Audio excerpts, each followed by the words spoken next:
I mean, your father should be a big part of your life, but I think compared to some other people, it's a little different, me and my father's relationship.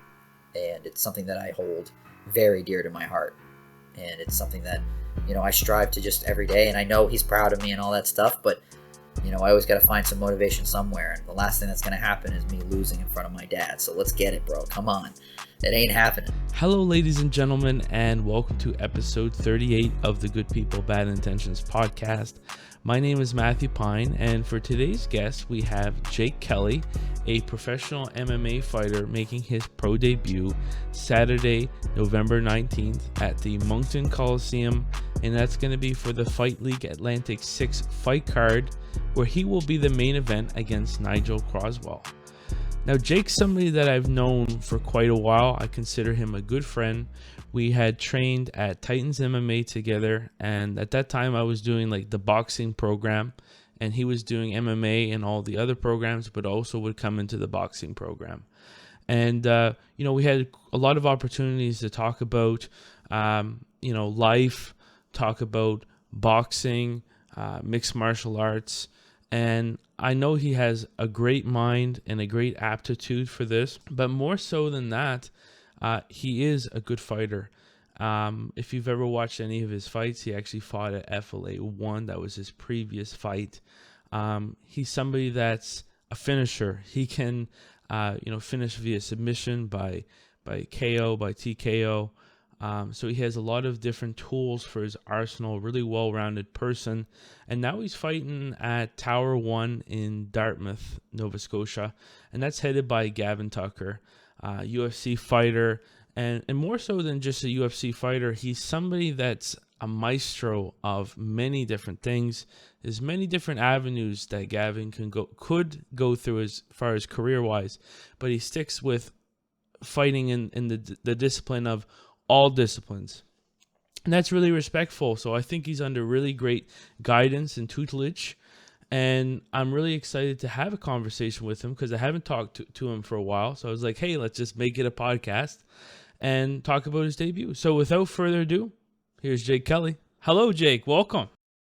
How you doing, Matt? I appreciate you having me on, my friend. How does it feel to be finally making your pro debut?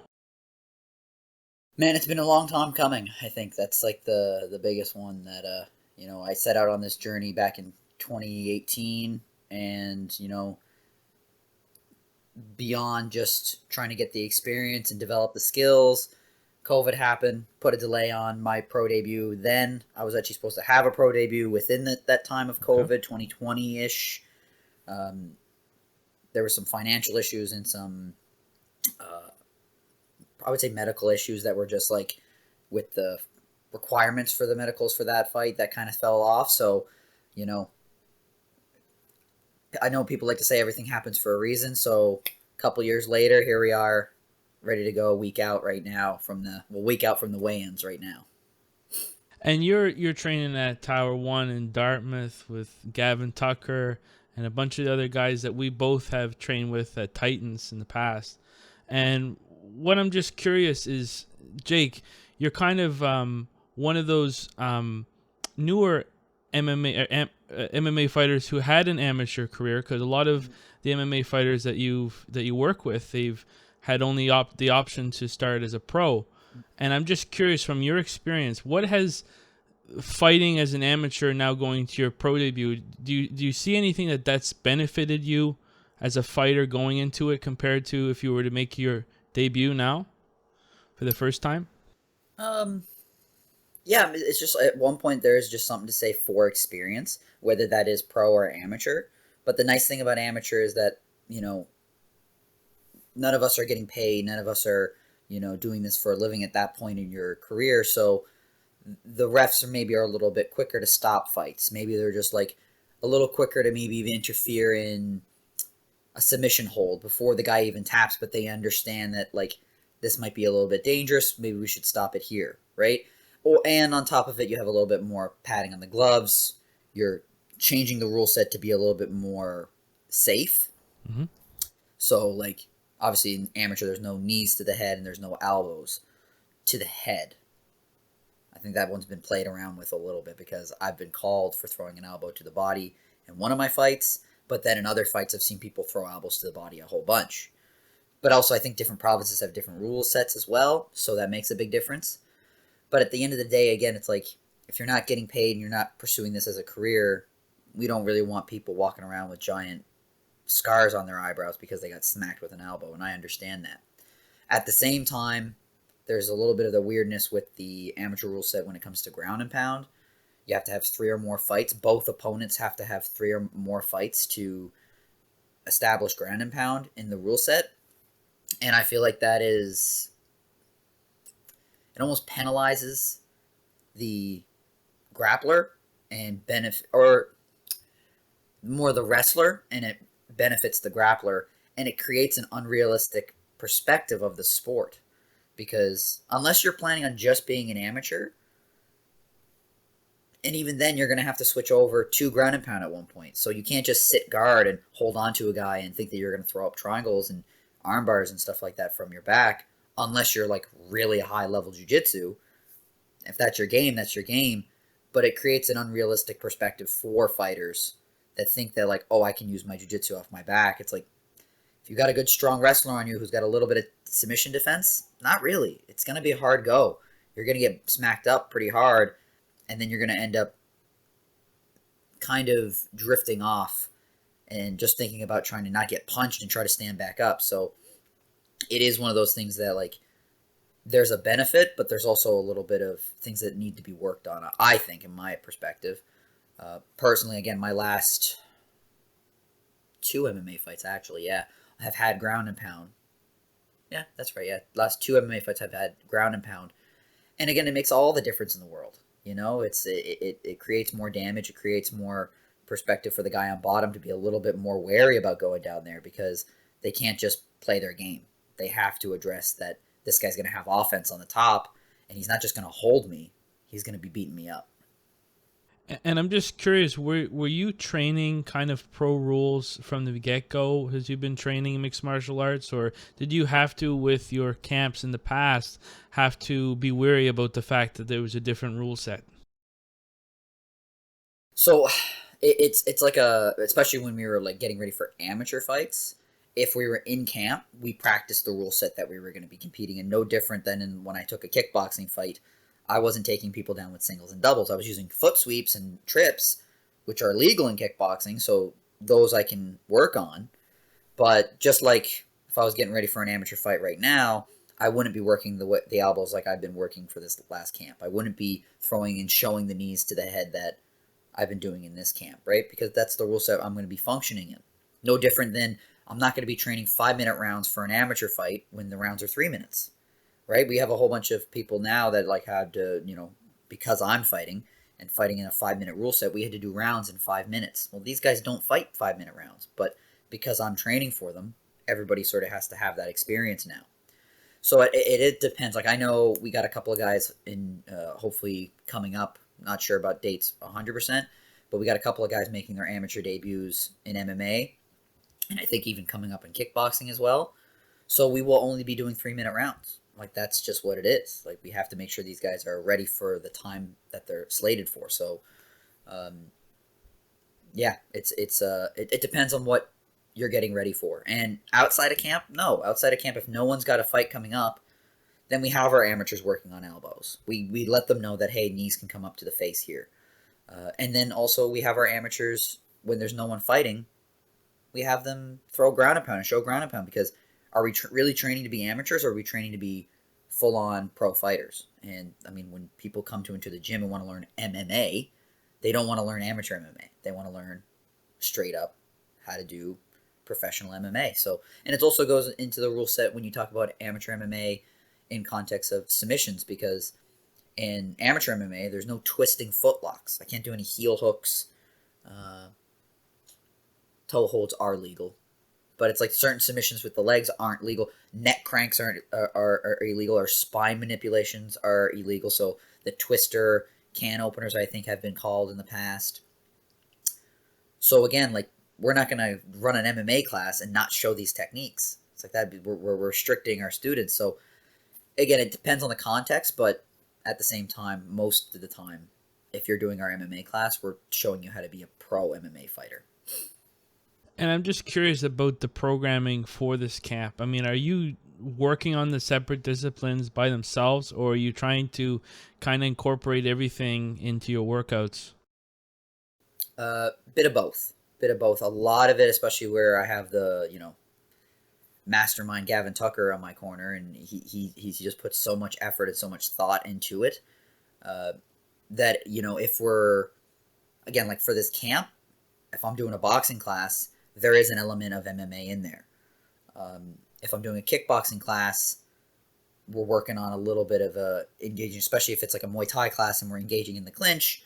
Well, I can work on all that Muay Thai stuff, the whole 8-limb striking with elbows and knees and then breaking off into punches. But I also have to be wary of the fact that there's going to be takedowns in there. People might just, when I clinch them, might just drop on my legs. So I got to be ready to sprawl. I have the option of going for a leg, pinning them against the wall, diving in on a double. So these are all things that, like, in the camp we would be working on. Outside of camp, if I'm doing a boxing class, I'm working on my boxing, because that's where we level up. Right now, I should be more focused on, like, sharpening my skills and not adding and developing new ones. I need to have the skills that are gonna win me this fight coming up, right? So, and making sure they're at the, razor's edge of quality, right? And I wanted to kind of reflect. I know it's been a while since you last competed. The last fight was against Corey Forsyth for the FLA one. Was that correct? Yep. Okay. And by the way, one thing that I really love about your style that you displayed in that fight is your excellent wrestling. I believe you were able to. Were you suplexing? There was a thought of a suplex. Okay. It's like it wasn't a true to God suplex. It was more of just kind of like a mat return that turned into a little bit more high amplitude. Okay. In reality, all I really needed to do was kind of hug onto him and bump my hips in, and he would have kind of just rotated. Mm-hmm. But in the moment with the adrenaline, it kind of like turned into like this big lift, and I was like, oh, again, sometimes you can get carried away a little bit, and in reality, I probably wasted a little bit of energy, but I felt like it was worth it at the time, and it looks good for the highlight reel, I guess. Like, I even saw was it a roll as well? You were able to I don't see rolls that much in MMA, and I was like, man, I saw a roll in there. Yeah, that was more of a defensive move at that point. Yep. He caught me in a Kimura. Yep. And it was a little bit one of those ones where you're kind of like, I got to get out of this. Like, this is not good. And again, like he did a good job in that moment, because again, he got me off of him and he got us to stand up for a moment. And then I'll be honest, the biggest part of that was me catching his leg. So he had my arm and he had it isolated. I was able to grab the inner part of my thigh, so it wasn't pulling the arm behind my back, but he still had a very tight grip, and it was going to be very hard for me to break. And eventually he would have found a way to pull that arm out from under me and be able to crank on my shoulder. But where I was able to hold on to that leg, it kept me really close to him. So he wasn't able to find the leverage and the angle to really put the arm behind my back. And then at that point, it's like, I'm not just going to keep doing this do-si-do running around in circles. I got to find a way to get out. And the roll just seemed natural at that point. It's not even something I think I really practiced all that much. It just, I knew that if I was in a Kimura on the ground, I could still roll out of it. Like, I knew that it was a concept. And in that moment, it kind of just felt right. And again, like, it actually even put me in a dominant position where I actually locked up a shallow darce. I locked up a shallow darce. I still remember my coach at the time, Pete Martell, telling me that that's in. And in the moment, with the sweat, with the way that I locked it up, it wasn't deep enough for me to try to submit a purple belt in Brazilian Jiu-Jitsu with it. So I just used it to kind of take a couple of breaths and then reestablish my position.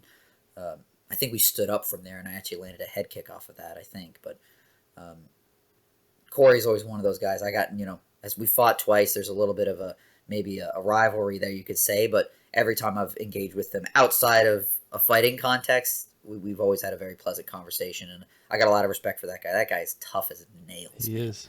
That guy's a beast. And I told him after that fight, I said, you're always a scary fight, man. Because it's just not going to be easy going. You're just going to have to either work your ass off or get ready for a rough and tumble scrap. Your last 3 fights have all been finishes. I think you're establishing yourself. You establish yourself as a fighter, someone who's able to finish the fight. But it has been a while, and I know you're somebody that's always developing your skills and improving as a martial artist, as a fighter.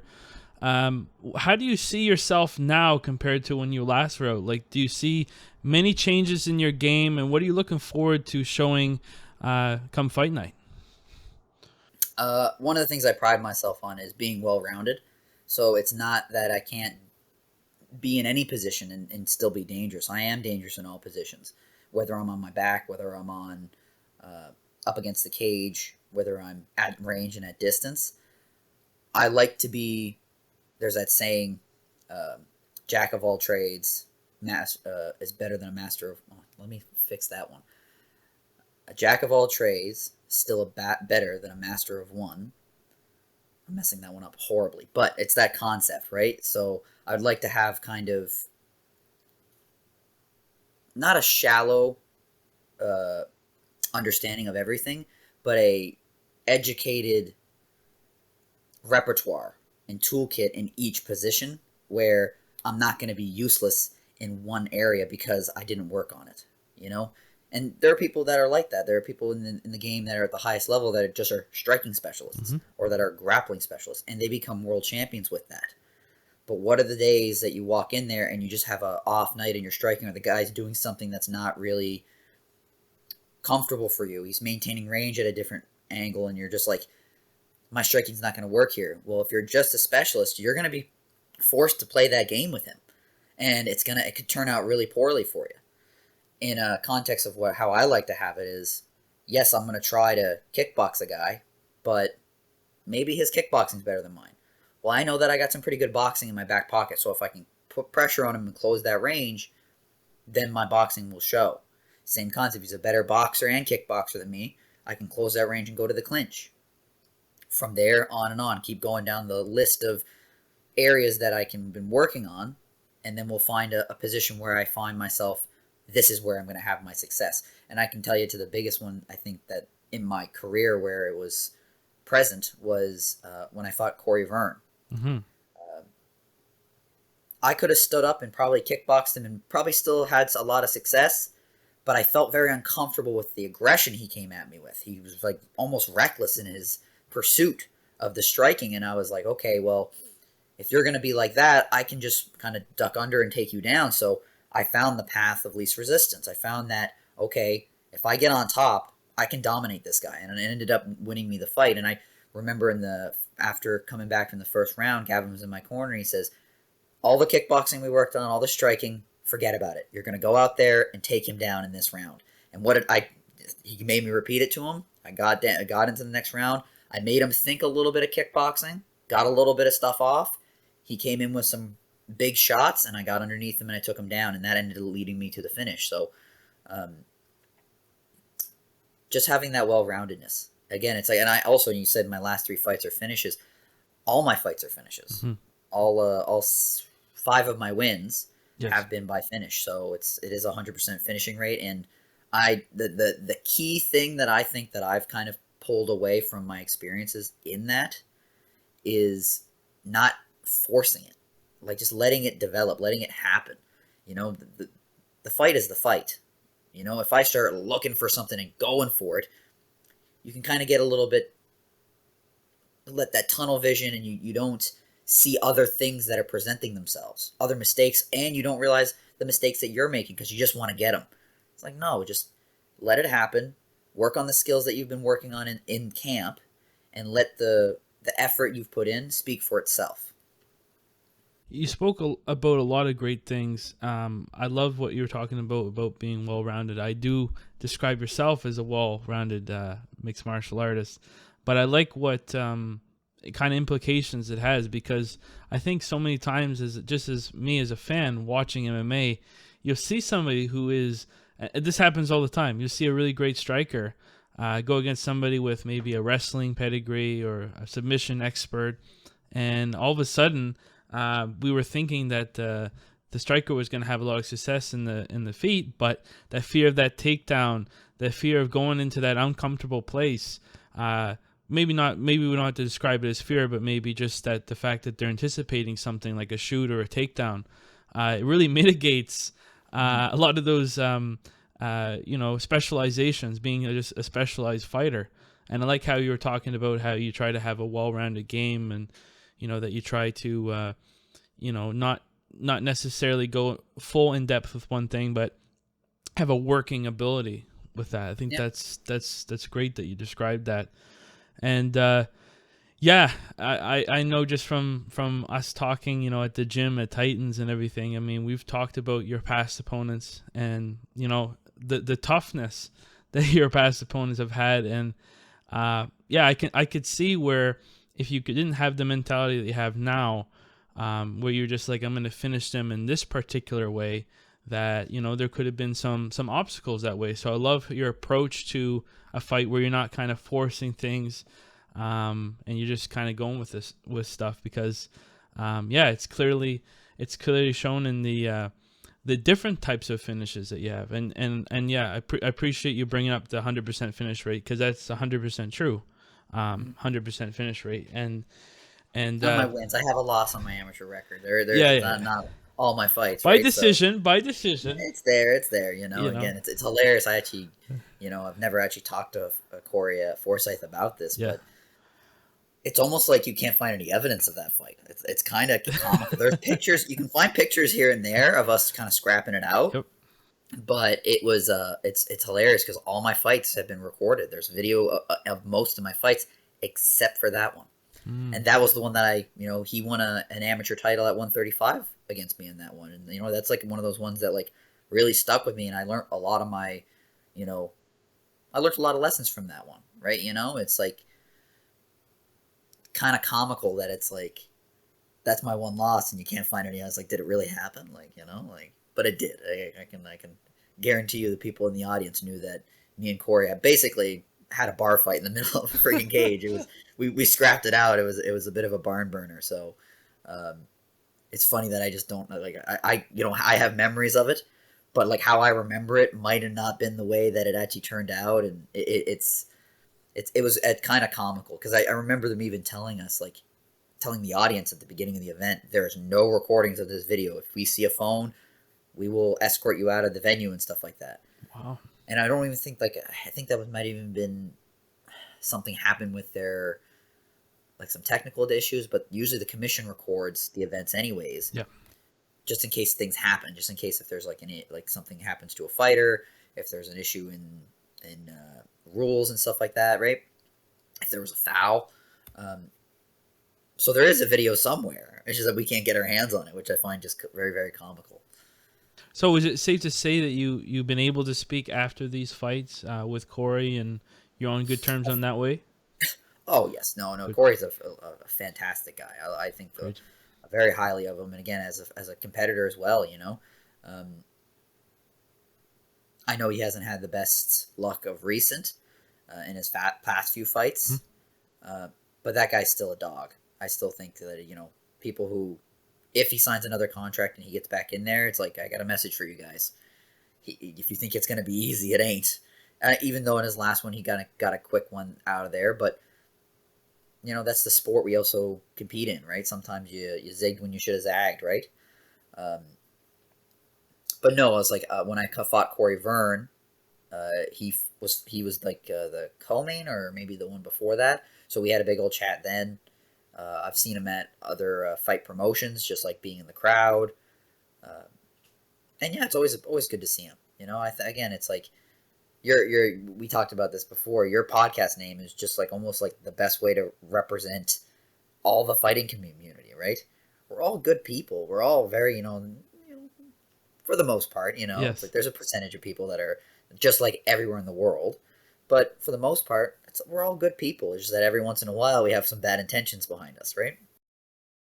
Yeah, I appreciate the recognition. That's the main thing with this podcast. We're just trying to kind of show a little bit of what the fighters going through as far as their everyday life and the preparation for their fights, but also showing them, because of the fact that when they are shown to the public, they're doing things that we don't normally do. They're fighting, people, and we don't realize, we don't give the recognition. I think fighters don't get the recognition of how much of a good person they are, because behind the scenes, after the fight, they're talking with their opponent. They're talking about, hey, you could have beat me this way better, this type of thing. You're sharing tips, and like there's no other real besides maybe another combat sport or anything like that. There's not really a lot of parallels in life with what you guys go through. And I wanted to kind of shift things, because I know we've known each other for quite a while, and I know a little bit about your story and everything like that, but I wanted to give you an opportunity to kind of share it, because we're both in Nova Scotia, but you've kind of had a life where you've been in Newfoundland and I believe in New Brunswick, and you've kind of been all over the place. And I understand that your father had started you. Mhm. Was it with jiu-jitsu at the time? With Yeah, that was, well, yeah. Well, if you want yes, I'll give you a long story with a little bit of a fast yes, forwarding, I please. guess. So when I was really young, it was just my dad and my brother, and we were just like in the gi, and him just showing us punches and stuff like that. And I mean, I was small, like 6 or something like that. And I don't consider that training. I was too young. I wasn't really learning anything. But then when I turned, that was actually back when we were in Labrador. So my father was former RCMP, so he was stationed all over. Um, if you want the whole thing, I was born in Regina, Saskatchewan, when my dad was training recruits for the RCMP in Depot. Okay. When I was a year and a half, I moved to Newfoundland, and that's why I remember nothing and have no recollection of Saskatchewan. I'm sure it was lovely, but it's just I have no recollection of it. So home for me has always been Corner Brook, Newfoundland, and I grew up for the first 4 years of my life there. Then we moved to Labrador. That's where my dad kind of started introducing us to martial arts. Then when I moved back to Corner Brook, there was a Japanese Jiu-Jitsu, or a Kanryu Jiu-Jitsu gym that was there, and my dad thought it was a great idea for me, my brother, and him to all start at white belts together. My father at the time having self-defense background in policing. Before that, he had gotten a karate black belt when he was younger, and then a taekwondo black belt as well. And then after that, he started learning grappling with through judo, through uh, different jiu-jitsu clubs, getting the opportunity to work with Brazilian jiu-jitsu guys at the time, which was, it was still kind of, you couldn't really find it around all that often. Um, and my dad developed an opinion. He says it doesn't matter what you train as long as it works. So if it's a technique that can be useful, he says I'll adapt it and work it into my repertoire. Very open minded in that aspect, and it's washed off on me. It's like I don't care where it comes from as long as it works. Um, so when I was 8, I started doing this kind of training, and then there was a little bit of a hiatus. The club kind of fell apart at one point. The instructors, there was 2 instructors, and one of them was working in the mainland at the time, and the other one was raising 2 kids and running a B&B. So she had a lot on her plate, trying to run the club as well. At one point, they just had to call it quits at that point. I kind of took a hiatus from 8 till 12, and that's when I watched my first UFC fight, Anderson Silva versus Sandman Irving. I can never remember his first name. And then I just watched Anderson just flatten this guy in the first round, and I was like, what is this? Like, it just blew my mind. And then started watching the other, because it was a UFC Unleashed. It wasn't an actual card. It was like the replays of the fights. And I remember just being memorized by it. I was like, this is insane. This is awesome. And I remember when my dad was watching it with me, and he looked at me and he said, I could show you this stuff. I said, what? He said, yeah. He said, this is what I do. He said, this is what I've been doing. He says, not to this level, but like, I know and I understand what they're doing to a point where I could give you a little bit of a fundamental base. And that was it.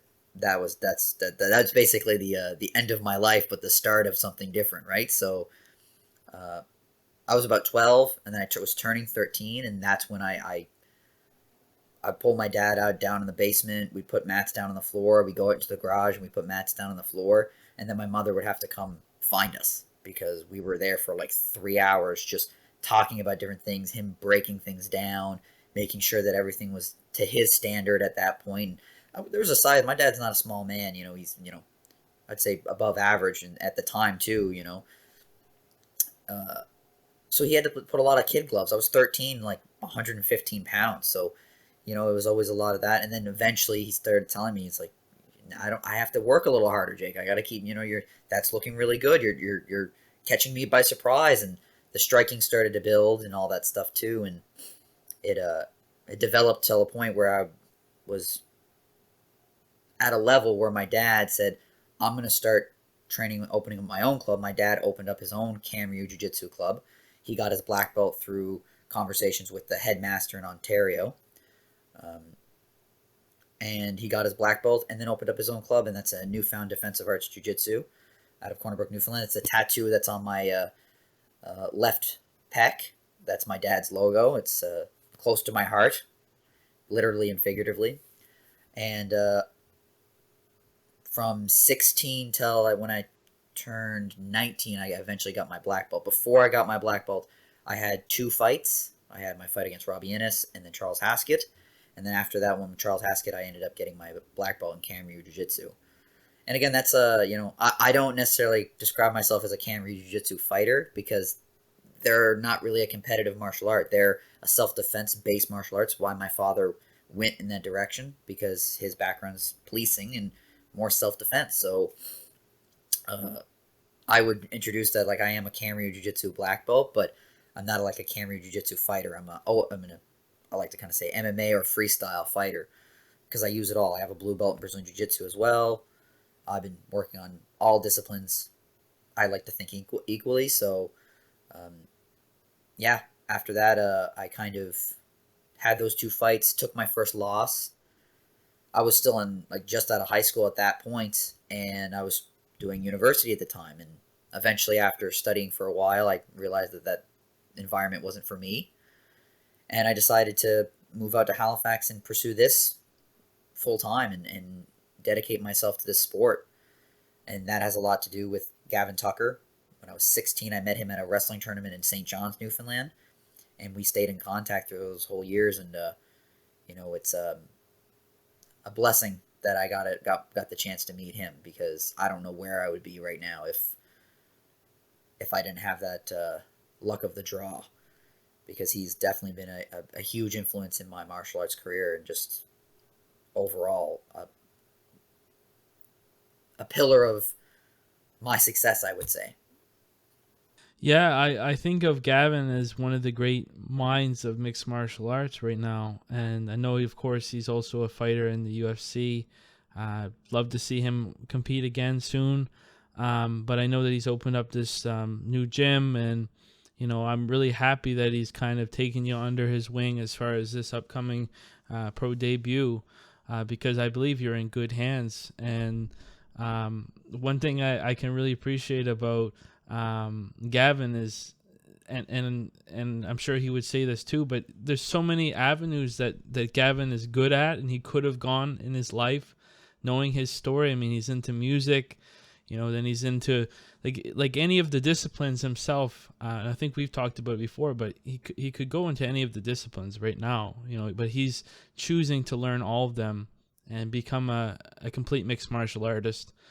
And a great mind, yeah, and strong work ethic. That's one thing that really, when I think about Gavin Tucker, I think about a strong work ethic and #no excuses. Like it can be inspiring and frustrating at the same time sometimes, because you're just like, how in the world do I even touch that, get even close to it? And that's part of the inspiration, right? It's something to strive for. It's like, I know I might have a great day in practice and doing my thing and looking good and feeling good. And then Gavin looks at me and he says, we're going to go a couple of rounds. And I'm like, ah, shit, here goes my day. And again, it's not like, oh, he's going to hurt me. Or by no means is he doing that. It's just that I know that there's levels to this. And I know that you need guys pushing you. And if you're the biggest fish in a little pond, you ain't going to get any better. But if you're a decent sized fish in a pretty decent sized pond, it's like, uh-oh, now I can keep growing. Now I can keep going. Now I can see that there's this big fish over here, and I gotta make sure that I can hold that guy off. If I can't get away from him, there are guys out there that are like this guy. There are guys out there that feel like this guy, even at my weight class, and I know that. So if I can get some things off there, if I can work on some things there and make techniques work there, then I know that I'm developing and growing as a martial artist and as an athlete. And I know Gavin's sole desire when it comes to the gym is to do that, is to make sure that he has guys in his gym that can challenge him as well. And I want to share a little story with Gavin, because I mean, there's a lot of stories that I could share, but one thing that kind of came to mind when we are talking about him is, all of us have trained at Titans before in the past, and that's where I met you and everything like that. I remember I was in the boxing program, so we were kind of separate from the mixed martial arts and the jiu-jitsu people, and the warm up oftentimes we'd be skipping. And, I would skip for, this was probably like 2 years or so, in front of Gavin and everybody else. And I would see them, and I was feeling pretty good. Like, I was like, you know what? I'm getting my coordination and everything like that. And I was like, I never see Gavin like skipping that much, like when I'm there or whatever. And I remember one time he took out the skipping rope, and the amount of tricks that guy knew skipping. I mean, I understand, he's worked a lot with Tyson Cave, etc., other established boxers in the area, but seeing that one element, skipping, and what he was able to do, I was like, okay, he has a very wide, diverse, deep, strong understanding of many aspects of fitness, mixed martial arts, etc. I question how he keeps it all in his head. Yeah. Like, I'm just like, where is this stored? Because then it's also, again, like you also talk to him about music, and it's like he has a whole different set of opinions and concepts and perspectives. He's a classically trained musician. Like, he went to university for a while to be a musician at St. FX. Like, this guy, again, it's like, but again, that's just like a part of what makes him special, what makes him such a valued part of the MMA community in my mind. It's just like and people don't really know. This is the crazy part. Yeah. Is people don't really know, because he does keep it a little bit close to the chest. He shares this with a select few of people because he cares for those people. Yep. Right? And he talks about it all the time. He's posting little stories about him training and stuff like that. And people are always messaging him and stuff like that. And they're like, "What are you doing here?" And he's, "What doing here?" And he's like, "Come over and find out." Right? It's like, this is what if you want to get, the benefit of his time and his effort, you got to show up and you got to be there. And it's, again, I'm just, I think honestly, I'm blessed to have met him. Again, I met him when I was 16. So that's more than 10 years ago now. And I wasn't training with him for that whole time, but just being in contact with him was just something that, I definitely value. And again, he didn't need to do that to me. I was some, weekend martial artist going to a grappling tournament that he had happened to be at because he was visiting home and playing some music for some friends. And he saw me perform, he saw me grapple, and he came up to me and says, "You do more than just grappling, don't you?" And I said, "Yeah." I said, "I've been training martial arts of like everything since I was like 13 years old. Seriously, since I was 13 years old." And he said, "If you're looking for your first fight when you turn 19, give me a message and I'll get you in contact with the right people." And that was the start of it all, kind of thing. So yes, it's one of those things that, and again, I think as time goes on, and when, again, this is going to be I will be our third fighter coming out of Tower 1. And I think as our reputation builds and our performances start to show in the bigger scenes and other fighters, and again, we got some debuts planned coming up, I think you're going to see more and more the value, and you're going to see more and more people realize that it's like, maybe we need to go over here. Maybe we need to kind of step up and try this gym out and see what it's like these guys are doing, because they're doing something right. And that has a lot to credit with, or completely has all the credit goes to Gavin Tucker. Again, the way he just organizes everything, the way that he's honestly thinking about not just working and sweating, but how do we make our sweat value? Like, how do we get value out of our training? We need to all still work hard. But if you're just sweating for sweating's sake, where are you developing, right? It's, again, it can be overwhelming at times, and then other times you're just like, hell yeah, let's get this. I really appreciate you sharing that, because I know that you have a strong connection with Gavin, and he's, you've paid a lot of respect to him just there, showing that he's a big part of how you got here, and how you've been going about things for the last 10 years you said or so.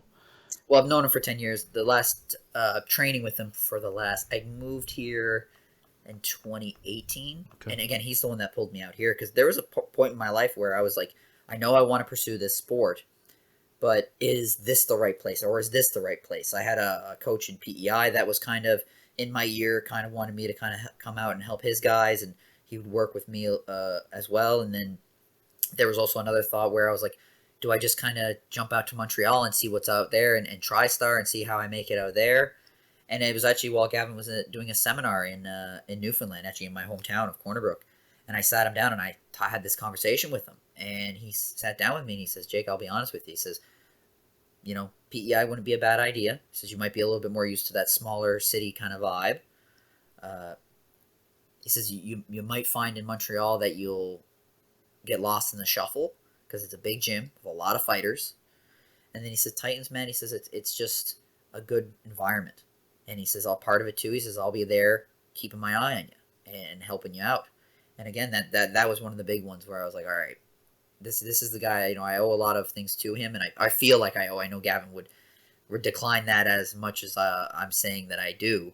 But I feel that, like, he's done so much for me and helped me out in so many ways that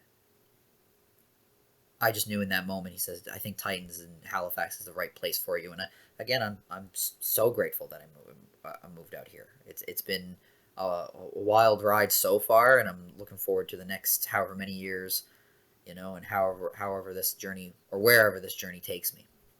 And we talked a little bit about kind of the nomadic lifestyle that you must have had growing up, as far as you were going from one place to another place, with your father being a former RCMP.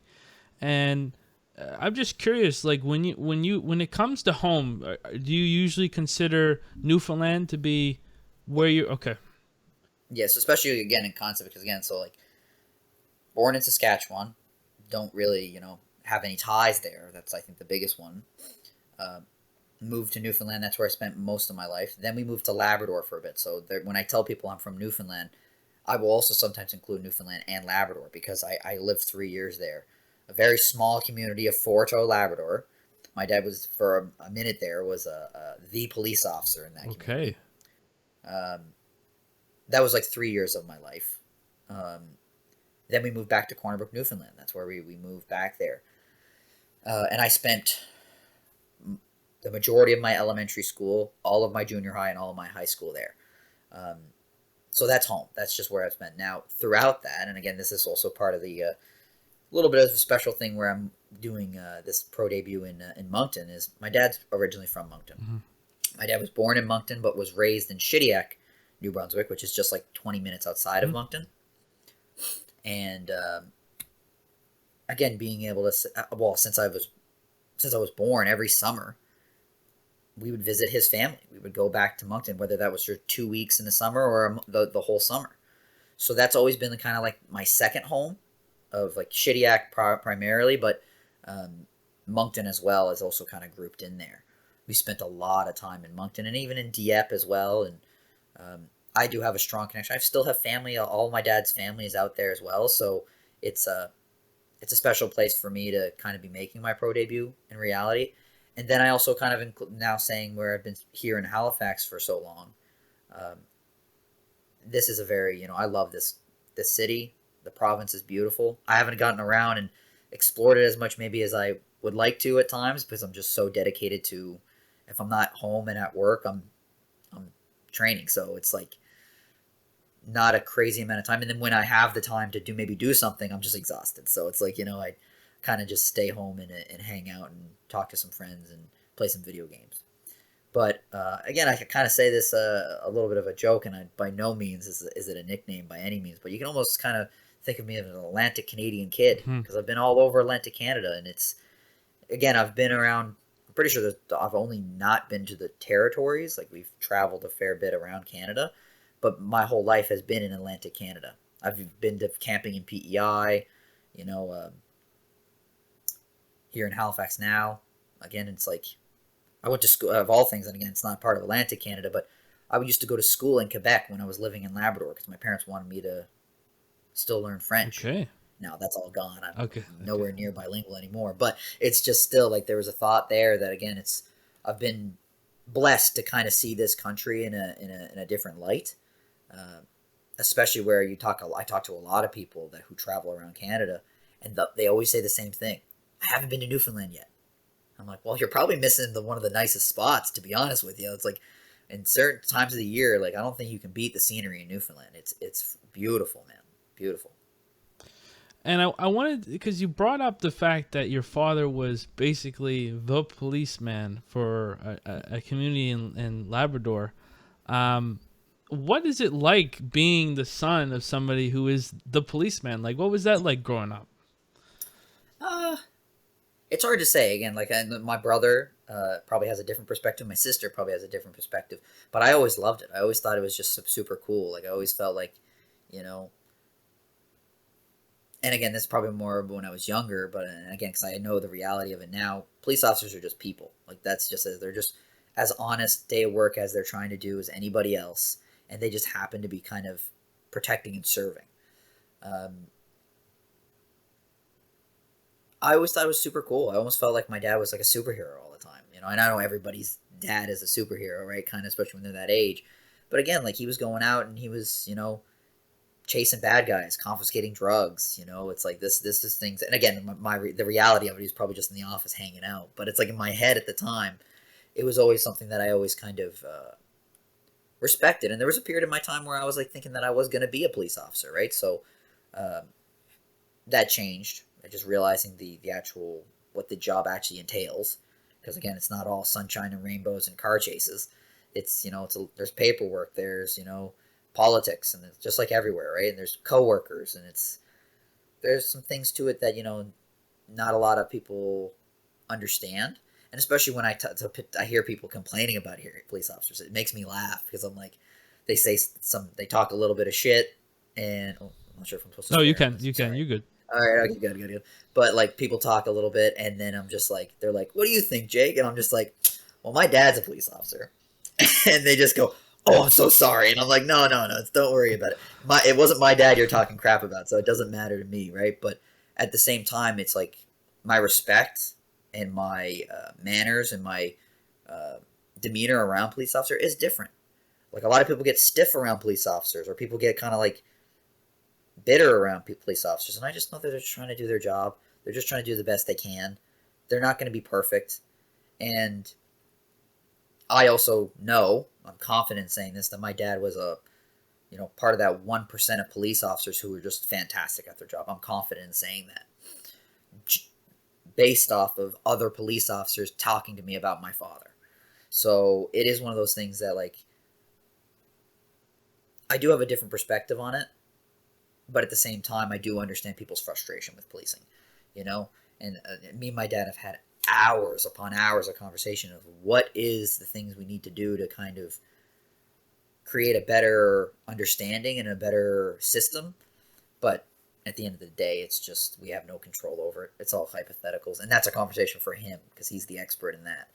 But yeah, it's as to answer your question, in the small community, in a small community anyways, everyone knows your business, right? So it's like now you're just like identified as the cop's son, right?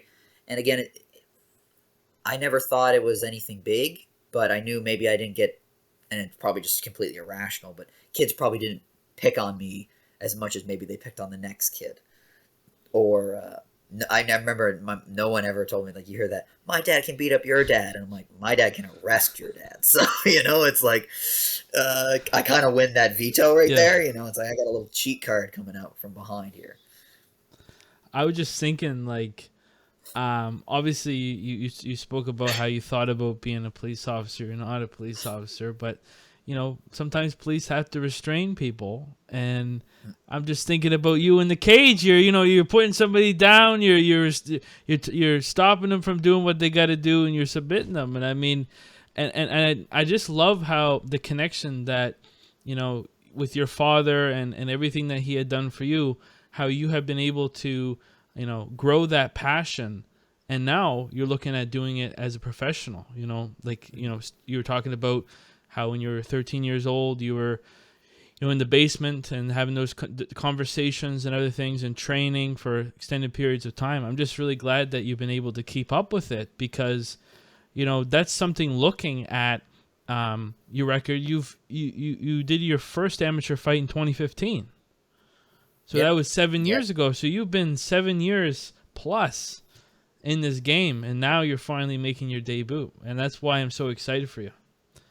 I appreciate that. I appreciate that a lot. I know that with, like, especially when it comes to my father, like when I told him that I wanted to do this and I wanted to fight, he kind of would joke around. He says, "I wish when you were younger I would have put you in ballet instead." Because again, like, he's like, you took it. He said, and again, out of 3 kids, I'm the only one that really pursued martial arts. So he was like super passionate about that, because he's like, finally I can share this with someone in my family, right? He's like, no one else trains martial arts in our family, so it's me and my dad. And it was something that I think that really like inspired him to kind of like, because dad said that, he says, in all of his students and all of his teachings, his goal isn't to train you in martial arts, he's to train you to be better than he was. He wants you to develop the habits that maybe he didn't address when he was young, still developing his techniques and stuff like that. So he's always had that goal. And he said that at one point. He says, "Jake, it's like, you're a handful when I was 17 years old." So that was something that I keep close to my heart, is very dear to me, especially where it's like my father being the catalyst to this whole thing. But again, I think at some points he thinks I took it a little too far. He's like, he says, "I'm happy you enjoy it. I'm happy that you chose to be so passionate about this." But at the same time, it's like, now he has to, he's coming out to the fights in a week Okay. here now, and he's been to all my MMA fights, and he coached me for my first 3, right? He was in my corner, and I still remember that moment. It was like my first MMA fight, and I'm sitting in the back room thinking to myself, what in the hell am I doing? This is crazy, man. And I'm like getting wrapped up, and they're putting the gloves on me, and I'm just like, holy shit, this is real now, right? And it kind of like blows your mind in that moment. And I'm like, okay, I know what I got to do. I got to look to my rock. I got to look to my master, my sensei, and my father. And I look over, and he's more terrified than I am. And I'm just like, oh shit, like, here we go. Like, oh god damn it, like, this is wild for both of us. And again, like, he stuck through it with me, though. Sat on the side of the cage and shouted out what he could and helped me where he can, and was there for me on both my wins, and also was consoling me in my first loss. So again, it's like, I especially where this is the path that I've chose, it's like, I don't think I could have got lucked out any better, to be honest. Again, it's one thing for, as great of a martial artist my father is, the quality of also of just him being there. The guy never missed a wrestling tournament. The guy never missed a basketball game. And as much as he's, my father and my parent and all that stuff, I talk to him almost every day. Like, that guy is also close to probably my best friend, right? It's, I don't want to get emotional No, here no, no, now, no. but like, he's definitely. I mean, your father should be a big part of your life, but I think compared to some other people, it's a little different. Me and my father's relationship, and it's something that I hold very dear to my heart, and it's something that I strive to just every day. And I know he's proud of me and all that stuff, but I always got to find some motivation somewhere, and the last thing that's going to happen is me losing in front of my dad. So let's get it, bro. Come on. It ain't happening. And I also have some empathy here, too, from my opponent, and Nigel Croswell. We haven't actually mentioned him Okay. at this point, but he's also trained by his father. His dad is also one of his instructors, and I'm pretty sure his dad will be in his corner coming up. And I hate to do it to him, but, it's, he's going to have to watch his son get beat up in a week's time. So here we go. And let's get into it. Your upcoming fight, you're going against Nigel Croswell. I was able to watch some tape with him. Seems to have kind of a traditional martial arts background. He's got some dynamic kicks. Looks like he's in really good shape. What is your assessment of him as a fighter going into this fight? Man, I you have to have this mindset in every time you go in. But one of the things that I truly believe is this is the best fighter that I've walked in there with. The guy's got more experience than I do. He's got actually a larger amateur record than I do. I'm not sure about his actual record. I can't say it off the top of my head, but I know he's got, at least 15 fights, I think. So maybe even 10. And then he's got his one pro loss on his record.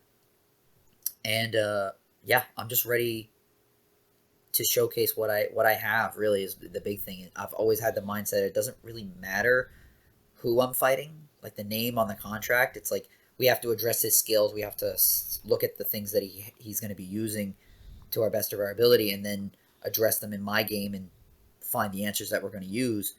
But at the same time, I can't control what he is. I can't control what kind of shape he's in. I can't control how hard he's going to hit. All I can do is control the things that I have control over, which is what food I'm putting in my body, how much I'm training, how I'm taking care of myself, the effort I'm putting in, the mindset that I have, the self-talk that I'm giving myself. Like, these are the things that I have control over. So that's what I'm going to focus on. And I'm telling him, man, it's like I haven't had a camp like this before. Just how structured it was, how disciplined I've been, and the effort that I've put out. And I know that when the time comes, I'm going to show up and I'm going to perform to my abilities. And just being free and letting the work express itself. Not that it's going to be a tough fight. I'm expecting 3 rounds of a friggin' war and we're going to get at it. But in the end of the day, I feel like I'm going to have my hand raised. Whether that's knockout, TKO, submission, decision, it doesn't matter to me. I'm coming out with my hand raised. And again, I hope he's getting ready, right? If he thinks that I'm just some young man from Corner Brook, Newfoundland that is just going to be a tough newfie, I ain't that, man. I'm not that. I'm a lot more than that. I got a lot of skills. I've been doing this for a long time. And I can appreciate that everybody has the right and the opportunity to win. But if you're in there with me, after you get out of there with me, you're going to know that you were in a fist fight. And I'm coming for you. I appreciate that you kind of had that juxtaposition right there where you were talking about appreciating the fact that his father trains him and you were able to kind of reflect that. But then we're also talking about business here and, what your intentions are as far as this upcoming fight. I guess what I would want to ask too is you're going to be fighting at Fly. Yep. And have you ever fought at Flyweight before, or were you always a little bit higher? I fought at bantamweight for the most, and my last fight was actually a catch weight of 130. Okay. So bantamweight's 135. Sorry, I always use just the last two numbers. But bantamweight's 135 pounds, flyweight's 125 pounds. In an amateur context, I never felt like it was worth the squeeze at that point. I felt like a lot of guys weren't cutting as much weight anyways. And to be honest with you, I've always been the smallest guy in the room. It's one of those things that I've dealt with my whole life. It's never felt any different really in context. I know my power and my strength level. I know I can handle guys, pretty big, again. In like the I'm 200 not, pounds. well, it's like that's where it gets a little dicey. You get a little bit. I know where I'm comfortable, Yes. and then there's also safety Yeah. issues, especially when it comes to the grappling. Yep. But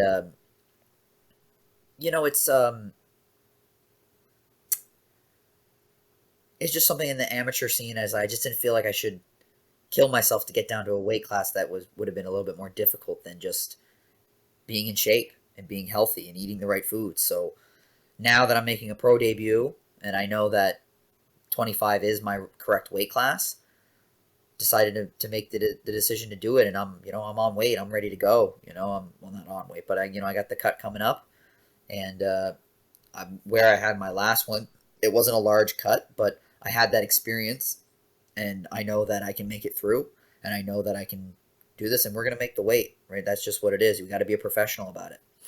So coming up here now, we have the whole protocol about how do we get this weight down, and come Friday, which is a week from today, I will weigh again, they give you the pound allowance, so like 126 pounds. That's the goal,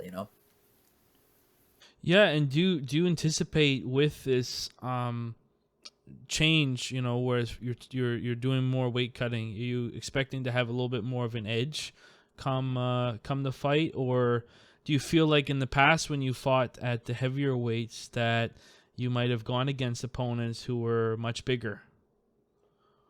I mean, I think, and again, I also actually have my kickboxing fight. I Yeah. fought at 140. Okay. So like that, there is one of those things where, and again, it's like even me cutting this weight. He's taller than me. Yep. He's going to be probably pretty long. Yep. So it's like, but in my context, I'd never have thought that was a disadvantage because it's something that I've dealt with my whole martial arts career. Everybody's always longer, taller, bigger than me. So I've had to adapt myself to that kind of style. I would less of think of it as an advantage and more of just like an even playing field now, you know? And again, like you can see, like I fought Corey Forsyth and he was bigger than me. You can see that guy's bigger than me. But if you watch that last fight back and you ask who is stronger, people would probably say I was stronger. But in reality, no. It's like that he could probably push more weight than I can. But it's just the way I use my leverage, the way that I'm using my technique makes it look like I have a little bit more push than I actually do. Because I don't feel, again, everyone's strong. Everybody has muscles. But how you apply those muscles and how you use those muscles within a technique is what I believe counts. So, again, it's like I'm not sure if it's going to be less of an advantage. I feel like I'm just coming into my correct weight class. I feel like now this is where I should have been for the last little while. It's just now is the time to step up and put the work in to get down there. And the last thing, I didn't feel appropriate at the time to bring it up, but you talked about your father possibly thinking about putting you into ballet. Was that true, or is that just a joke? Oh no, he says that to people all the time. He actually says that. And again, it is a joke. Okay. But it's just like the way that I've taken it and the stress that I know that I've brought to him and my mother, and you know my sister watches the fights too and stuff like that. And my brother is paying attention and stuff like that. So. I know that it's not easy to be doing it, but I also know it's not easy on them. So I know that when he says that if he could rewind time, I'm not joking. I probably would have been put in ballet.